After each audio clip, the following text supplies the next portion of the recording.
తాజాంశాన్ని చూస్తున్నాం. ఫోన్ అక్రమ ట్యాపింగ్ కేసులో మాజీ సీఎం కేసీఆర్ సిట్ విచారణకు హాజరయ్యే అవకాశం ఉంది. ఇక మరింత సమాచారం మా ప్రతినిధి రఘువర్ధన్ అడిగి తెలుసుకుందాం.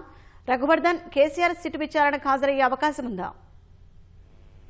ఫోన్ ట్యాపింగ్ కేసులో రేపు మధ్యాహ్నం 3 గంటలకు నందినగర్ లోని నివాసంలో విచారణకు అందుబాటులో ఉండాలని సిట్ నిన్న రాత్రి నోటీసులు జారీ చేసింది. ఆ సిట్ నోటీసులకు సంబంధించి కేసీఆర్ పూర్తి స్థాయిలో అన్ని అంశాలను పరిశీలిస్తున్నారు, అధ్యయనం చేస్తున్నారు. పార్టీ నేతలతో పాటు న్యాయవాదులతో కూడా సమాలోచన చేస్తారు. ప్రస్తుతం పార్టీ నేతలు కేటీఆర్, హరీష్ రావుతో పాటు కొంతమంది న్యాయవాదులు కూడా ప్రస్తుతం ఎర్రవల్లిలో కేసీఆర్ తోనే ఉన్నారు. కేసీఆర్ ఇందుకు సంబంధించి ఇంకా పార్టీ నేతలకు ఒక నిర్ణయం అంటూ ఎటువంటిది చెప్పలేదు. కానీ ప్రస్తుత పరిస్థితులు చూస్తుంటే రేపు కేసీఆర్ విచారణకు హాజరవుతారనే సమాచారం ఉంటుంది. పార్టీ వర్గాల ద్వారా పార్టీ విచారణకు హాజరయ్యే అవకాశం ఉందని అంటున్నారు. అందుకు అనుగుణంగా బీఆర్ఎస్ నేతలు తెలంగాణ భవన్ తో పాటు అవసరమైన ఏర్పాట్లు రేపు కేసీఆర్ విచారణకు హాజరవుతే తీసుకోవాల్సిన చర్యలు, చేయాల్సిన ఏర్పాట్లకు సంబంధించి బీఆర్ఎస్ నేతలు కసరత్తు చేస్తున్నారు. తెలంగాణ భవన్ వద్ద నందినగర్ లో కేసీఆర్ విచారణకు హాజరవుతే ఆయనకు మద్దతుగా వచ్చే పార్టీ నేతలు శ్రేణుల కోసం చేయాల్సిన ఏర్పాట్లపై తెలంగాణ భవన్ లో తీసుకోవాల్సిన చర్యలపై నేతలు దృష్టి సారిస్తున్నారు. ఇదే సమయంలో శాసన మండలి ప్రతిపక్ష నేత సీనియర్ నేత మల్సోనాచారి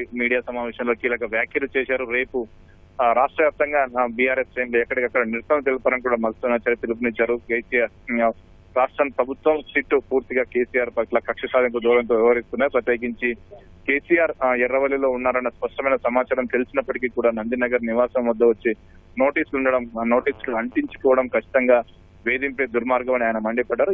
ఇది వైఖరి నిరసనగా దీన్ని నిరసిస్తూ పూర్తి స్థాయిలో నిరసనలు చేపట్టాలని కూడా అన్ని వర్గాలకు పిలుపునిచ్చారు. ఇదే సమయంలో బీఆర్ఎస్ పార్టీ పూర్తి స్థాయిలో విచారణకు సహకరిస్తుందని కూడా మల్సోనాచారి కీలకమైన వ్యాఖ్యలు చేశారు. ప్రస్తుత పరిస్థితి ప్రకారం చూసుకుంటే రేపు కేసీఆర్ నందినగర్ లోని తన నివాసంలో విచారణకు హాజరయ్యే అవకాశం కనిపిస్తుంది. అయితే కేసీఆర్ నుంచి కానీ బీఆర్ఎస్ నుంచి కానీ ఇంకా ఇందుకు సంబంధించి అధికారిక ప్రకటన రావాల్సి ఉంది. షాహీన్, ధన్యవాదాలు రఘువర్ధన్.